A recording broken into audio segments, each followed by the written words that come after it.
의견도 들어봤으니까요. 참고를 해보시고요. 자, 이번에는 김민준 전문가께 특징주 여쭤보겠습니다. 자, 전문가님 특징주 뭔가요? 저는 우선 암호 그린텍을 준비했는데 네. 지난번에도 한번 준비했는데 거의 운영 능력하고 비슷해요. 걔가. 근데 어떤 게냐. 네. 오늘 삼성전자 실적이 생각만큼 뭐 나오지 않았다. 네. 근데 저는 잘 나왔다고 생각하는 쪽이거든요.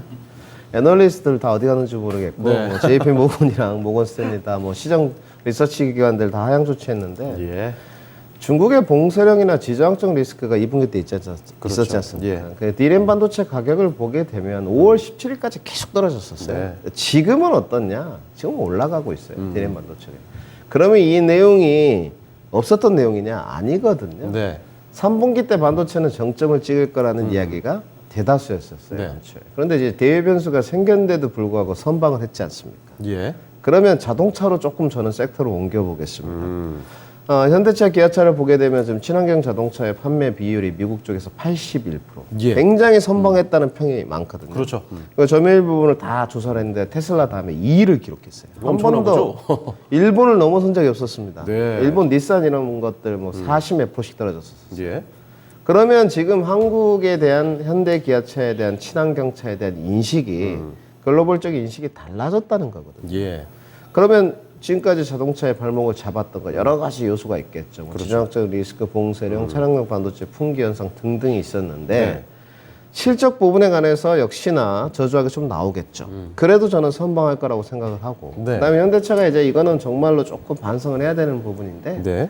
뭐 노조 부분을 비난하는 게 아니고 네. 이제 재계 교섭권을 지금 얻었어요. 이제 파업으로 갈지 어쩔지 모르겠지만 지금은 그런 시기가 아니죠. 국민의 예. 화합을 도모해야 되는 시고 물론 이것도 하나의 대외 변수인데도 실적 부분이 나왔을 때 저는 현대차 그룹주나 기아들이 생각보다는 저조하겠지만 예. 선방할 거라는 그런 생각을 갖고 있습니다. 어제 주가를 좀 보시게 되면 네. 잠깐 보시죠. 이건 이제 리비안 오토모티브고 이건 테슬라의 모습인데 어제 리비안 오토모티브가 10%가 올랐습니다. 주가가. 네. 아모그린텍 같은 경우는 고효율 자동 소재 내지는 여러 가지 특허를 엄청 갖고 있는데 주요 고객체가 리비안하고 그다음 루시드, 테슬라 이렇게였거든요. 네. 이번에 이제 현대 기아차를 고객사로 맞이했죠. 예. 그러면 오늘 뭐 별로 안 좋았지 않습니까 기아차.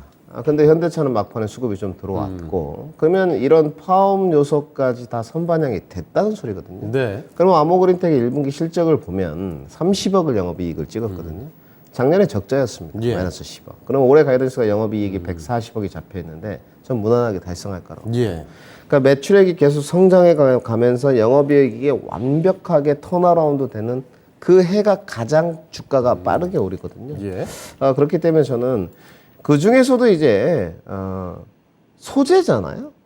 부품보다는 소재 쪽이 항상 조금 유리하게 돼 있습니다. 그래서 이 주요 고객사를 확보하고 있는 뭐 테슬라, 리비안, 현대, 기아, 고효율 자동 소재. 이제 아모그린텍이 이것을 그동안엔 실적으로 화답을 좀 못했는데 올해 예상대로 이제 100억을 넘는 영업이익을 낸다면 매출이 올라간다면 저는 주가는 지금 충분히 싸다. 예. 2차 전지하고 우리 시청자분들 알으셔야 될 게 전기차 쪽하고는 조금 틀립니다. 전기차 쪽으로 좀 가게 되면 부품 쪽으로 가게 되면 뭐 화신의 성우하이텍 이쪽으로 예. 가게 되는 거고 전기차 쪽으로 가게 되면 뭐 명신산업, 센트럴 모텍, 아모그린텍 이렇게 예. 가게 되는 거거든요. 그 중에서도 이제 소재 쪽으로 가게 되면 아모그린텍이 있죠. 그래서 저는 오늘 주가가 2.76%가 올랐는데 현대기아가 정상적으로 조금 더 가고 이제 모비스를 필두로 실적 발표가 나오거든요 이번 주에. 예. 다다음 주인데 그리고 CPI가 정점을 지났다라는 시그널까지 나온다면 저는 지수는 급반등이라고 보는 쪽이에요. 늘 말씀드렸지만 올해 연말까지 2,750선까지는 반등이 가능하다고 보는 쪽이기 때문에 예. 그러면 그 반등이 일어날 때 어디가 갈 것이냐 답은 정해져 있다는 거죠. 뭐 대형주나 소형주에 떠나서 실적이 좋은 쪽으로 갈 건데 반도체하고 자동차는 확실하다 이렇게 보는 쪽입니다. 그래서 올해 네. 기술력 부분은 문제가 없어요. 아모그린텍은 올해 최대 실적으로 기염을 좀 토하지 않을까. 그래서 저는 아모그린텍 준비해봤습니다. 알겠습니다.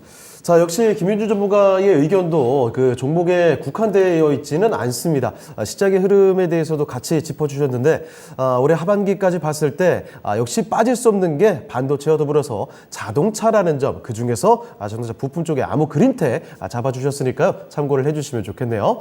자, 특징주 이렇게 살펴드렸습니다.